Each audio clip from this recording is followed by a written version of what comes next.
What's going on, y'all? Back at it again, another video. I got the hair down. I'm pumped up. The Bills beat the Dolphins this weekend. Go 2-0, 31-28 victory. I'm just going to hop right into the points I have. I have a lot of notes, a lot of shit that I wrote down about the game, a lot of things I have to say. I'm going to try and keep it as structured as possible, go through the offense, defense, big plays, bad plays, as I usually do. I have so much to say that I'm going to try and structure it as well as I can and not take up as much time as I can. I'm going to try to do it at somewhat of a decent pace. So let's just hop right into it. We're going to start with the offense. Now, we started off hot, as we usually do. The offense started off hot. Matt Hawk pins us down at the our own 4-yard line after we went like 3 and out or something like that. Our first drive wasn't too great. Second drive, Matt Hawk pins us down. We go 96 yards. Diggs was a big part of that. He had a 20-yard catch. Beasley had a 25-yard catch. John Brown was involved in that, and then it was capped off by a Reggie Gillum touchdown on the goal line. But 96-yard drive from the offense, that's not something we've seen like ever in a long time. I don't think in my lifetime I've ever seen the Bills go 96 yards and score a touchdown. So that was a very good first drive to see. Allen got the ball all over the place. A lot of people were getting the football. Devin Singletary, I believe, had a carry. Allen had a carry. John Brown, Beasley, Diggs, everybody was involved. So obviously the all-star here we're going to be talking about all day is Josh Allen. He pretty much played damn near perfect. I'm not going to say perfect, but damn near perfect the rest of the game. He was finding guys in improbable spots. He hit Diggs along the sideline for a great touch pass. Diggs somehow made the catch on the sideline. I don't know why Josh threw it on the run, but he did because that's what he can do. He hit it was insane. He hit Beasley on a few touch passes. He was hitting Brown. Like, Diggs was getting open, but I mean, he wasn't always getting open, and Josh Allen was still throwing to him. And we saw that when he made that completely blind read after that power outage. There was that stupid bullshit power outage. The play came back. Allen catches the snap. He throws to Diggs, who was not fucking open, like, at all. I'll throw a picture up on the screen. The dude wasn't open, but he threw it anyway, and Diggs somehow made the catch. It was insane, the shit they were doing. Like, to see that connection between Allen and Diggs, to see how much they trust each other. Allen trusting your number one receiver. Like, to have your quarterback trust your number one receiver that much, just when you have nothing else, just throw to him and pray. Like, that's what you need. If you have a number one receiver and you don't have that kind of trust between the quarterback and that receiver, you're pretty much wasting talent. And obviously, we saw this game, that is not going to be the case. On top of the fact that Allen had a 300-yard coming into a 400-yard game right after that, he was making some big-ass throws. We saw a lot of throwing, and a lot more throwing than I thought we would have, because after what we saw Cam Newton do to the Dolphins defense last week, I figured we were going to see some sort of repeat. That's what I predicted in my recap video about what I was predicting about this game, and we did not see that. We saw a lot of throwing, and I would like that. I like that a lot more than a lot of running. Allen he had 4 carries, I think it was. He ran once to get like 15, 16 yards on the very first drive. He slid on that, which I was very happy to see. And then the only other run that I really remember that was any kind of notable was when he stiff-armed the fuck out of Van Noy. Like, that was pretty crazy. Like, Allen is a bad man, dude. He's got some balls on him. Otherwise, I was very interested. I'm really interested to know why Dable just kind of completely chucked running with Allen. Like, I shit on Dable for the amount of times that he was implementing run plays. And then this week, he just did not do it whatsoever. It was very weird. I want to say it's because he got shit on for it, because a lot of people were shitting on him for it. But, I mean, do they really listen? I mean, is this an indication that people listen to the media? I mean, obviously, they do. It's kind of hard not to listen to the media, but, like, to make that complete sudden flip of script, that's pretty surprising. Now, I personally would rather it be that way. I think the threat of Josh Allen running is enough to scare a defense where he doesn't have to always run. So if he's not always running, then he's obviously not going to get hurt. We saw a lot of guys get injured week 2. Josh Allen was not one of them. None of the Bills players were one of them. Thankfully, we saw a lot of guys go down and nobody on the Bills got hurt. So I'm really happy that Allen was getting away from running the ball. Dable was getting away from running the ball. The threat of Josh Allen just being an outside running quarterback is enough to scare a defense where he just doesn't have to do it all the time, and he can use his arm to abuse defenses. We saw no running really at all. Josh Allen went 24 for 35, 417, and 4 touchdowns.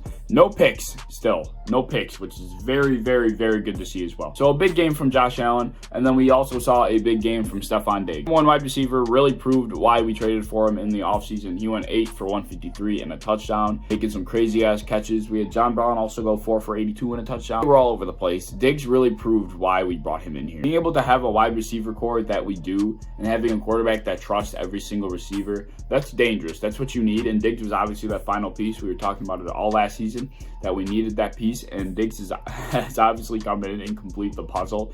We just need to get a couple more things tweaked, and I think our offense will be pretty much unstoppable. We also saw, I think, the biggest play of the game from a rookie wide receiver. Gabe Davis made an improbable catch in the back of the end zone, and he didn't even make it close. That dude caught, as soon as it hit his hands, it was glued to his hands, and it was probably the biggest play of the game in my opinion. We needed a touchdown. We were down by 3. We hadn't done shit on offense for a while, and Josh Allen finds him on a 3rd down, 3rd and goal in the back of the end zone. That catch was crazy. To see a rookie out of your receiving core, like somebody that's not even in your top 3, make that kind of catch in that big part of a game like that. That's what you need from guys. When you need big moments, you need guys to step up. And to have a rookie do that, that is special. That kid is going to be good. That was a crazy-ass catch. Another thing that I feel like we saw not enough of was running the ball from our running backs.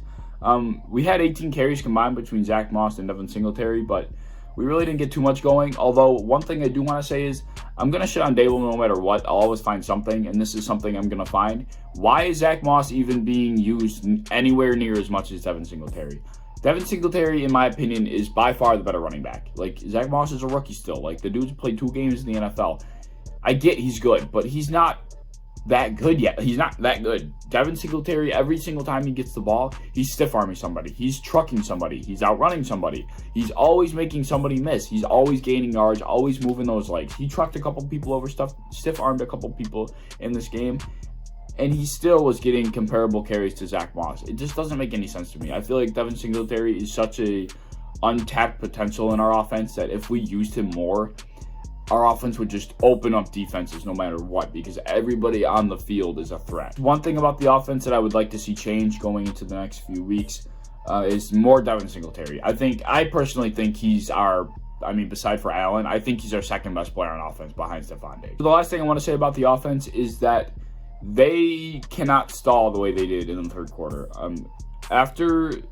After the 3rd quarter, in the 4th quarter, mid-4th quarter, we picked it up and had to make a couple drives to get us back in the game and put us up in the lead and really finalize the game for us. But we stalled in the 3rd quarter. We had 2 or 3 drives where we just didn't do shit. We had a 3rd down drive where we got a couple first downs, but then Allen missed Diggs on a 3rd and 2. It was a low ball. Diggs couldn't get his hands on it, and we punted. And then we came out again. We got the ball on the 1 after we stopped the Dolphins on the goal line. We punted right out of there. Allen almost threw a pick right on the goal line. It was very close. Van Noy almost got revenge. Thankfully, that didn't go as bad as it did. But those 2 drives were so fast that our defense was on the field so much, and it gave the Dolphins life, and they came back in the game and took the lead, as we saw. So we can't have the offense stalling like that. That just leads me into my next point. The defense really didn't play that bad. I understand that the freaking Dolphins put up 28 points on us, but let's start off with this. We didn't have our top 2 linebackers. Matt Milano and Trey Edmonds were not on the field for us. Those are 2 big pieces, as we saw. We were getting kind of beat up in the middle of the field without those 2 guys in. But on the flip side, we did play well. You really can't deny that. Dolphins had 1 first-half touchdown. That was to Devontae Parker when the power outage happened. Then they scored 3 at half, right? I get we probably shouldn't have given that much cushion. Mike Gesicki got open and allowed for, I think it's Jason Sanders is the kicker for Miami, to hit that 3 to put the game at 17-10 going to half. And then the Dolphins come out again, and we held them to 3 again. So it's 17-13. Those are 2 big stops. They could have gotten 7 on either of those drives. Granted, the halftime field goal, probably not. But right after that, coming out, they could have gotten 7. We stopped them again. The Bills go 3 and out, we punt. The Dolphins come down, we stop them on the goal line. That was a humongous stop. Behind the Gabe Davis catch, stopping them on the goal line 4 straight times was another humongous play. Or set of plays, I should say. And if we don't do that, if we're not stopping the Dolphins in the 3rd quarter the way we did on defense, the Dolphins win this game. We held the Dolphins to 3 so many times, or nothing at all, that they honestly probably should have won this game if our defense didn't play so well. Our offense kind of it got bailed out, as it usually does. Granted, the Dolphins ended up scoring. They ended up punching 7 in with Jordan Howard after we went 3 and out on our own 2. But how many straight times are you going to be able to stop an offense like that when you're on the field for an entire quarter. Like, the Bills offense, I think, was probably on the field for a combined 4 minutes, and then the defense was on the field for the rest of it. We just could not catch a break. So to only give up 1 touchdown in that span of time is pretty damn good for a defense. Obviously, the Dolphins had that garbage time touchdown, so that really doesn't count. So, I mean, to be fair, in my opinion, the defense won this game for us.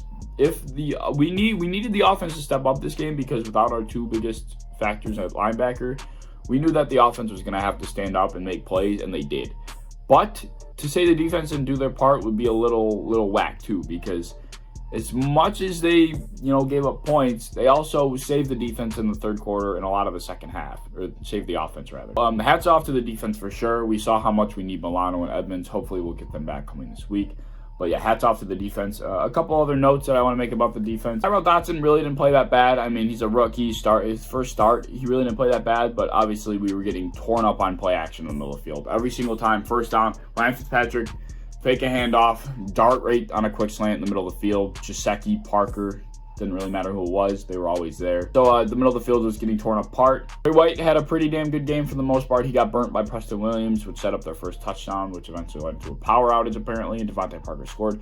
But other than that, Trey White had a pretty damn good game. The guy that we saw out there a lot and getting fried a lot was Levi Wallace. It was not Levi Wallace's day. Even if he was in position, he was just getting agged. Like, the receivers making the catch no matter what, whoever Levi Wallace was covering. And Ryan Fitzpatrick knew that. And he kept going after Levi Wallace, after every receiver he was trying to guard. And Levi Wallace just could not fucking do it. Like, he was pretty brutal. But I mean, other than that, everybody else played a pretty damn good game. You can't really ask for much more. Our defensive line had a pretty decent game. Myles Gaskin really didn't do very much. They had that Jordan Howard touchdown on the goal line, but I remember that really doesn't mean very much. I think our defensive line has been playing pretty well. I wasn't expecting like a 55 sack season or anything stupid like that, but I think our defensive line is definitely doing their job. We had a few sacks though for sure. Mario Addison was getting back there. I think the defense was the unsung hero of this game for sure. Last point I guess I'll make real quick. Tyler Bass had 1 kick. He made it. I'm glad he was able to do so. The kick kind of scared me though. I mean, I don't know what's up with this guy. He's got like, it's only going in a straight line. Like, if he kicks it and he's not in the middle of the field, it's going to be a dart. Like, it just goes straight. It's so weird. I've never seen anything like it. Like, this kid just kicks straight. Maybe that's why the motherfucker has such a big leg, because he's able to just boot the ball straight. And he's got not really any accuracy. He's just booting it. But that's beside the point. He hit his kick. Good for him. Hopefully he'll be able to keep building on that momentum. But, I mean, other than that, we won the game 31-28, go to 2-0. How much more can you ask for? Thank you guys for watching. I appreciate you stopping in. Like, subscribe if you like what you see. Let me know what you guys think about the game down below. I'm excited for next week. For sure, I'll be excited for every week. I can't wait. I want to try to start throwing in a couple different kinds of videos throughout the week in between games. I don't want to just keep doing like previews and recaps. So maybe I'll cut out the preview. I'm not really sure. I'll think about it. Maybe I'll cut out the preview and then add a different kind of video throughout the week. But I hope you guys enjoy. Like I said, like and subscribe. I appreciate you for watching if you made it all the way to the end. And I'll see y'all later. Peace.